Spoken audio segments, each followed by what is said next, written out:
Cardinal Fernandez clarifies, Co-redemptrix, off-limits in official Vatican documents, but permitted in private devotion. Rome, 26th of November, 2025.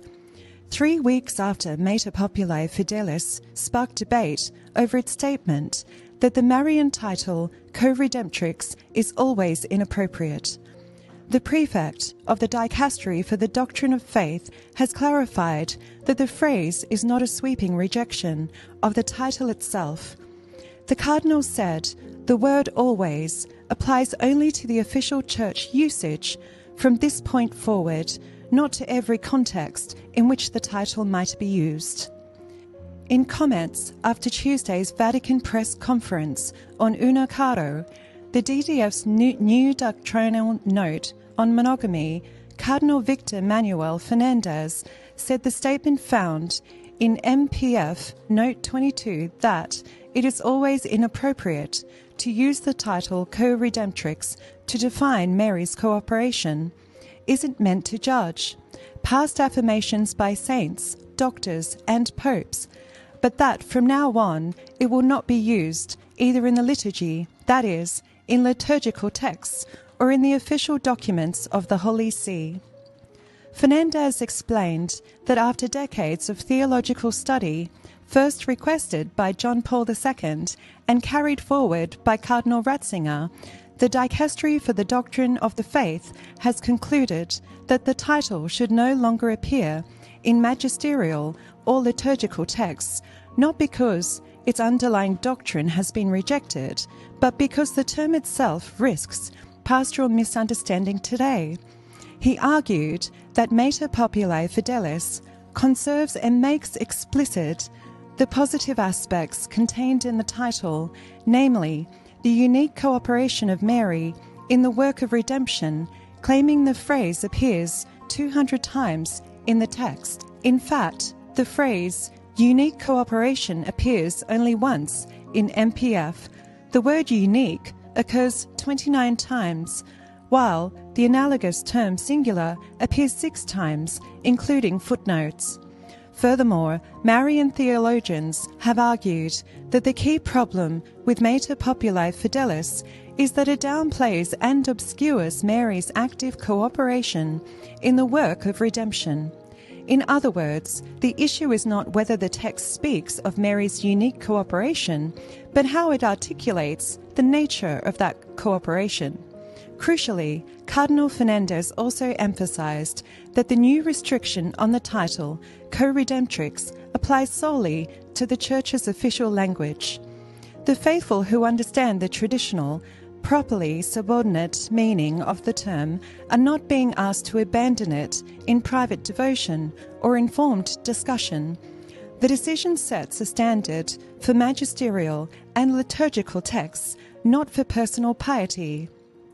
Were Mariologists consulted? At the end of our exchange, the Cardinal also said that the Dicastery consulted many Mariologists and Christologists in preparing Mater Populi Fidelis. However, this seems to contradict recent statements of Father Maurizio Cronchi, the Christologist and consultant to the DDF, who co-presented the new document on November 4th alongside Cardinal Fernandez. In comments to the ACI Prensa on November 19th, Cronchi said that no collaborating Mariologists could be found. He noted that neither faculty members of the Pontifical Theological Faculty, Marianum, nor the members of the Pontifical International Marian Academy, PAMI by its Italian acronym, participated in the presentation at the Jesuit Curia, a silence that in his view can be understood as dissent. According to ACI Prensa, Father Cronchi noted that PAMI has a history of active participation in discussions regarding potential dogmatic definitions. One day later, Father Salvatore Maria Perella, OSM, a former professor of dogmatics and Mariology at the Marianeum, who was highly esteemed by Pope Benedict XVI and played a key role in past discussions regarding the title Co-redemptrix, told Swiss media that Mater Populi Fidelis ought to have been more carefully considered and refined, and emphasized above all that it should have been prepared by persons competent in the field. Ongoing theological debate. While underscoring the legitimacy of the title Co-redemptrix for personal devotion, Cardinal Fernandez did not address its use in ongoing theological debate. However, in presenting the new doctrinal note, the Cardinal stressed that its purpose is not to propose limits. If the Catholic Church follows the precedent set in the development of previous Marian dogmas, most notably the Immaculate Conception, theological research, dialogue and debate are naturally expected to continue. As Father Salvatore Perella noted, his recent interview, even a controversial document such as Mater Populi Fidelis can be valuable because it sparks and sustains debate.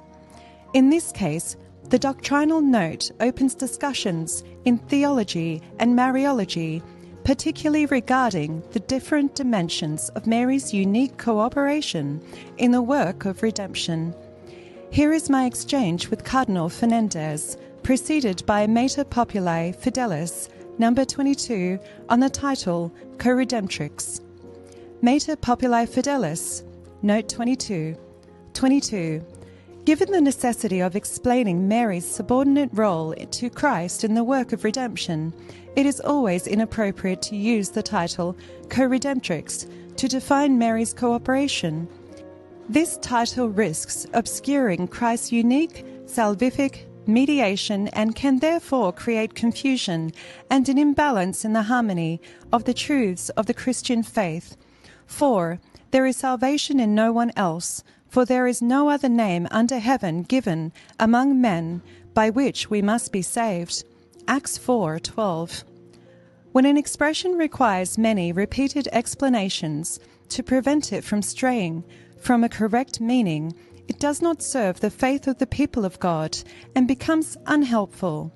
In this case, the expression co-redemptrix does not help extol Mary as the first and foremost collaborator in the work of redemption and grace, for it carries the risk of eclipsing the exclusive role of Jesus Christ, the Son of God, made man, for our salvation, who was the only one capable of offering the Father a sacrifice of infinite value, which would not be a true honour to his mother. Indeed, as the handmaid of the Lord, Luke 1:38, Mary directs us to Christ and asks us to do whatever he tells you. John 2:5. Diane Montagnier.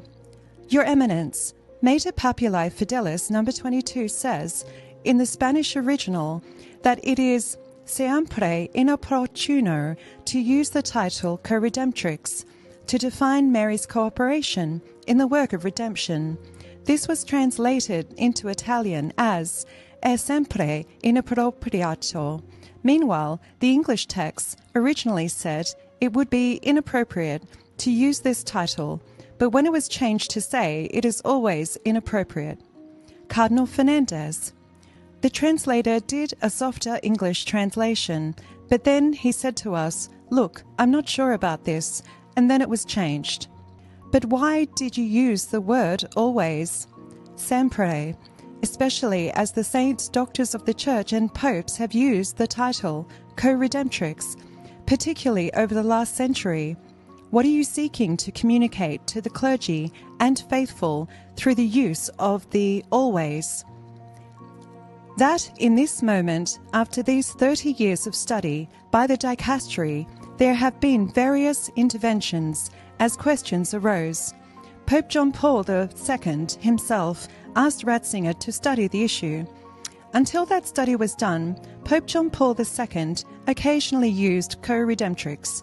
After that study and Ratzinger's response, which we now know, he didn't use it anymore, but he conserved the positive aspect of the content, that is, the unique cooperation of Mary in the work of redemption.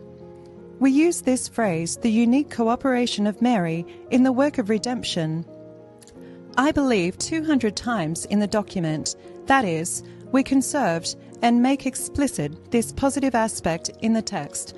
But after the study carried out by Ratzinger in response to John Paul II, he didn't use it anymore.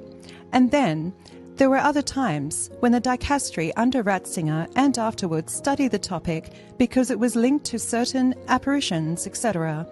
And Papa Ratzinger closed the case of those apparitions with a negative vote. The same thing happened afterward. With the apparitions, we have been, let's say, a bit more generous. We try, even if there are aspects that can be confusing, to find the positive aspects and allow the piety of the faithful. However, on this matter, after 30 years of work by the Dicastery, the moment had come for it to be made public. And that is what we have done. Yes, but why did you use the term always, sempre? Does this refer to the past, especially given that it was used by the saints, doctors, and ordinary magisterium? No, no, no. It refers to this moment, just as Pope John Paul II himself used it at one time and then didn't use it anymore. What we believe is that in the substance behind that word, there are elements that can be accepted and continue to be upheld. So does always mean from now on? From now on, certainly. It isn't meant to judge the past at all. It means from now on. And moreover, it means above all that this expression, co-redemptrix, will not be used either in the liturgy, that is, in liturgical texts, or in the official documents of the Holy See. If one wishes to express Mary's unique cooperation in the redemption, it would be expressed in other ways, but not in this expression, not even in official documents. That is something that is known, even if perhaps not very widespread. If you, together with your group of friends, believe you understand well the true meaning of this expression, have read the document and see its positive aspects are also affirmed there, you will wish to express precisely that within your prayer group or among friends you may use the title, but it will not be used officially, that is, either in liturgical texts or in official documents.